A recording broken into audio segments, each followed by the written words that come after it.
Hello friends, Electronics here, and today we're gonna be playing Ragnaros at the Dragonshire, and the build we're gonna be using for today's game is gonna be the W, or the Living Meteor build, which in my opinion is probably the worst build for Ragnaros. Maybe I just don't know how to play with it, but I played like 5 games, maybe 6, and won only one of them, and people in those games weren't even starter stepping, so I'm not sure that the game qualifies for a victory for the W build, but it just feels so underwhelming. You don't really... like, all it really enhances is your damage output, slightly. And that's it. I mean, you can argue that level 4 talent with the Fire Ward can be good versus mages. And not only mages, but that's all of the sustain and utility. I don't even, like, you can't even call it utility that you will ever get from the W build. So, like, it just feels so underwhelming compared to other things that you can do. Like, you can heal yourself for insane amounts with the Q build, and obviously do damage to the enemy team in the process. Whereas with the E build, you can engage, disengage so damn easily, give yourself shields, movement speed to your allies, all of the good stuff. Slow everybody down with huge radius on your blast wave. But with this build, I just don't... I'm not convinced. I'm not convinced at all. Can Varian secure that kill? No. Let's heal up from this wave. Yeah, the AoE healing from Empower Sulphurous is actually really cool. Like, the more I use it, the more I kind of... I don't know. Like, the more I play Ragnaros, the more I realize how ridiculous he can be with certain talents and certain aspects of him. Well, one thing that this build kind of has going for it is that you can pretty easily stack Shifting Meteor. So pretty early in the game you will have that ability to control the movement of your Meteor, which would allow you to do a little bit more damage with it. Like, it's not even the primary ability of Ragnaros for DPS, I don't think so. Like, enhancing it like that kind of feels almost irrelevant. Whoa, he actually thought that I would run away, but Ragnaros doesn't run away.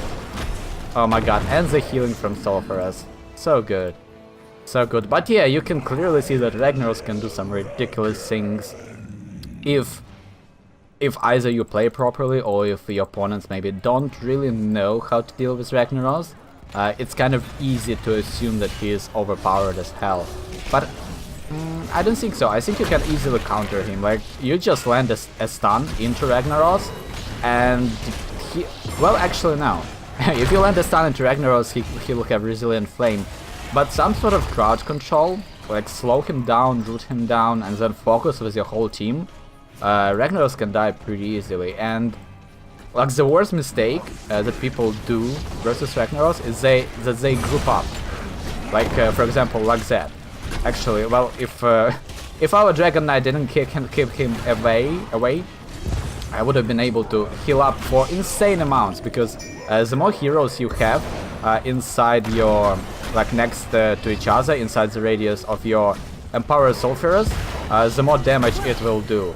To the point where it will just, like, the more damage it will do and the more healing it will do. So, if for example there is Samura versus you and he just uses his clones, all you really do is just take it. Like, you just use Sulphurous again and again and again, and Samura's damage straight up gets out healed, almost all of it. So it can be kind of ridiculous.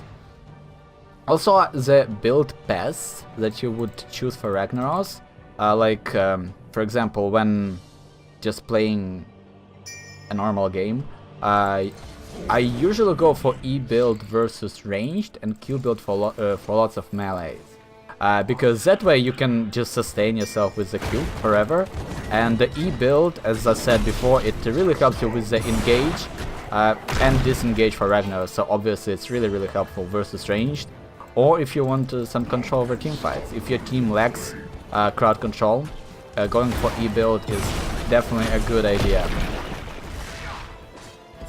Okay, we're gonna go for Molten Power. So what this does is every unique hero hit will empower the next Living Meteor cast by the damage of it by 15%. So you can get 15%, 75% if you hit all 5 of heroes. But the problem with this talent is that the moments when you would hit all of 5 heroes, for example, ETC lands his Mosh Pit or Zarya uses her Graviton Surge, right? And then you cast your Meteor, right? You amplify the damage, but you won't be able to cast it again for another 12 seconds. So all of the damage amplification is just going to be almost wasted. So it definitely feels underwhelming and, like, I don't know. I really don't like this build. I really don't like this build, but maybe I just need some practice. Maybe the way you want to be playing is being more or less like not engaging, because fighting like not hard engaging ever with this build. You just want to poke and just slowly overwhelm, or at least try to overwhelm the enemy team, because honestly that's the only thing you can really do. And I've seen lots of people going for the W build, and I just do not understand why.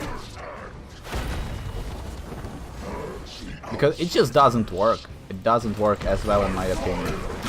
Oh, we can actually, I think we can duel Esmedan here.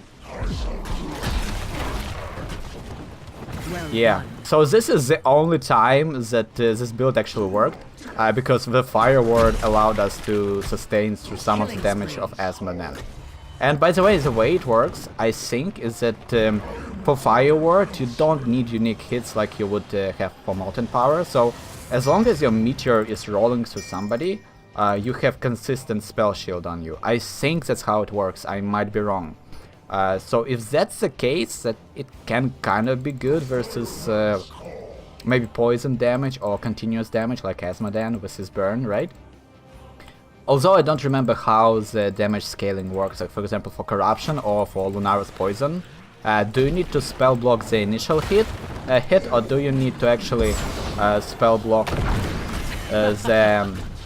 or can you actually spell block the continuous damage too? I don't remember how it works exactly.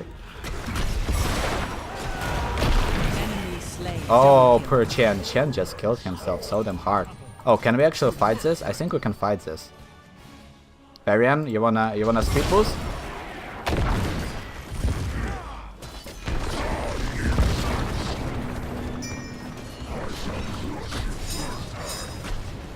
Oh no!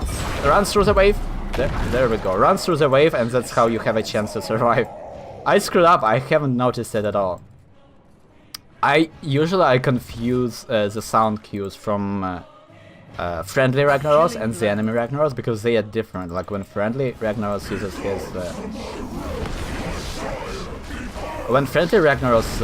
his lava wave, he says by fire be purged.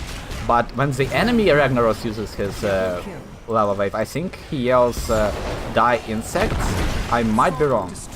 Or maybe it gets confused when you do the board, like when you use your trait and your ultimate at the same time. You only hear one of the sound cues for the ability.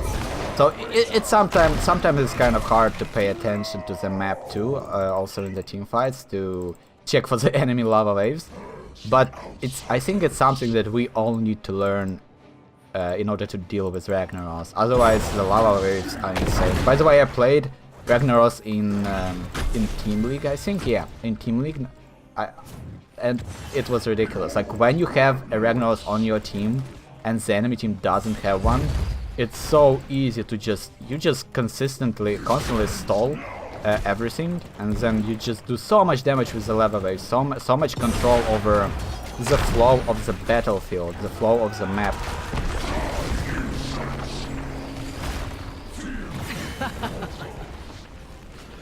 Okay, yeah, he indeed yells die insects. So the moment you hear Ragnaros scream die insects, that's where you need to hide. For level 13, they don't have stuns, do they? Well, Varian actually went for the stun, so I might go for the Resilient Flame just to deal with Varian, just to have a chance of dealing with Varian. Because the moment he stuns me, usually what happens is I'm gonna die. but now I will have a 50% shield. So it's almost like you should not be. It's almost like he should not be engaging me in order to kill me, right? You know what I mean? So hopefully it's gonna be help us out here quite a bit. But he's the only person who can stun, so... Well, not really, as Ragnaros, while inside the Molten Core trait, he can actually stun. Oh, we actually exploded Chen there. I think Tracer did it. I don't remember if she cast her ultimate there, but I think that's what happened. Varian? Good job. Oh my god, this is so ridiculous. Yeah, Varian is such a ridiculous hero. He just lands a stun and you're almost dead. But he can be countered relatively easily too. Like you just need some counter stuns and that's it. Like Varian charges in and then you kill him. I think he doesn't become unstoppable while charging, so you can also interrupt. Oh no, I misclicked. Interrupted halfway. Damn it, I misclicked my talents there. Oh no, die insects. Run this way. Okay. Zul, you survived. Let's speed up Varian.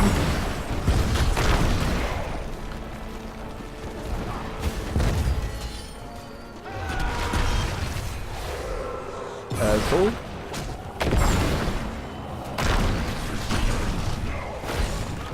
Yeah, I misclicked my talent. I should have went for the Meteor Bomb. Because that's probably the best talent out of all of this. Is that you can do a slight burst of damage on at the edge, in the end of your blast of your living meteor, and that kind of allows you to maybe secure a kill here and there. But at the same time, like you can use the E build for the same stuff. Like with the E build, you just engage, and they will be locked to you forever because you get those slows consistently. Like you have 2 activations of your slows, so it doesn't even require the ability to finish off people because they just can't run away. And people who can run away from your Blast Wave slow, they can run away from Meteor Bomb too because they have just probably a dash or a blink and it wouldn't matter in the first place. Man, that's so bad. I should have just used the hotkeys to select the talent. For some reason I decided to click with my mouse and it kind of screwed over. Okay, can we get a gank maybe? Maybe there's somebody doing the wrong thing here. Can we kill Chen even? I mean, we can certainly try. Oh, he will just use his clones. But that's okay. As soon as we just kill the clones, Chen will die. So that's cool. Also, Lava Wave. Yes, please. Run. Rexar. Oh no! You just need to kill him. There we go. Beautiful stuff. Hero of the Storm. Good job, Ragnaros. So maybe that's what you want to be doing. Like, I just stayed kind of out of the team fight and I almost was like a utility support for my team. I was just speeding up people and sending the meteors. And that also was kind of helpful, so maybe that's how you want to play this build. Because I always try to be like the primary team fighter, the bruiser, which you can be when you go for the Tempered Flame, the Blast Echo, Giant Scorcher like Cauterized Wounds really helps you with sustain. But with this build you probably can't do that, so that was maybe my mistake in the first place. Trying to be so aggressive with a build that requires you to almost play defensively and slowly choke your opponent out of mana, out of patience or whatever. But it almost feels like that's not Ragnaros' job almost. Like you have Lunara for that, you have Limin, like you have casters for that, so going for Ragnaros feels counterintuitive. What do we want to choose here? I think we're gonna go for Lava Surge, because it's so damn fun to have 2 lava waves. I think Chen just gave up. I think Chen might have given up there completely. I will save my second lava wave for when we are trying to disengage. Oh, poor Nazebo. He tanked all of it. Can we? Oh, I almost killed him. Almost, but not quite. We need to kill Varian. That should... Okay, that should do it. Can we get some damage done onto Nazebo there?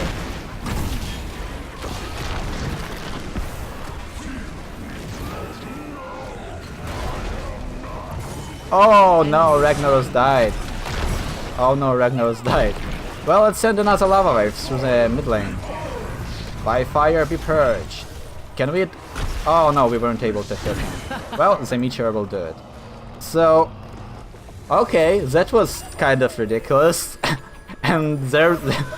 Oh my god, I was like saying, oh, this build sucks, this build is stupid. And then we go 13-0. Like, this is probably my best game of Ragnaros with a build that I completely hate. But maybe it was the teams, maybe the MMR was confused or something, because look at that, everyone is on the score screen here. So maybe the enemy team wasn't ready to fight us. But I mean, there we go, there you go. So yeah, I think that's gonna be it. So if you enjoyed the video, consider subscribing. As always, thank you so much for watching, and see you next time.